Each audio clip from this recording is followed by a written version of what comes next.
Tier list à l'aveugle sur le flow dans tous les mangas confondus. En premier, on va commencer par Tanjiro. Alors, je suis pas spécialement fan de Demon Slayer, donc je trouve qu'il a pas vraiment de flow. Je mettrai en 8. Aizen. Aizen, franchement, que ce soit à la fin de l'arc, du coup, contre Aizen, le combat et tout, ou même dans le dernier arc, surtout dans le dernier arc, il a un flow de fou, donc je le mets quand même en, allez, 2. Goku. Alors, en soi, c'est pas qu'il a pas de flow, ça reste Goku et tout. Mais le mec, dès qu'il est petit, à la fin, il a toujours la même tenue quasiment. C'est bon, change un peu, frérot. Mais il y a l'Ultra Instinct qui joue à la fin. Je le mets en 5. Ensuite, simple et efficace, Naruto. Moi, je dirais pareil que Goku. Il n'a pas trop de flow, donc je le mets quand même numéro 6. Luffy.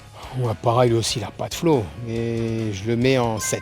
Son Jinwoo. Ah, ce personnage est fait pour le flow. Numéro 1. Hein. Maintenant, on va voir qui c'est les 4 derniers persos qu'il va mettre dans sa tier list. Mais t'oublies pas, si tu kiffes, tu likes et tu t'abonnes. Et tu vas voir aussi chez Otaku Geek Dai, dans la quête de Dai. Il a un petit truc, sa petite taille et tout, j'aime bien. C'est dur de le mettre 3 et 4, je suis désolé, je vais le mettre en 9. Kirua dans Hunter x Hunter. Ah, déjà là, il y a du bon. Ouais, quand même, il a du flow, surtout en mode électrique, tout ça. Ouais, je le mets numéro 4. Izuku Midoriya. Numéro 10, il n'a aucun flow, il fait que de chialer.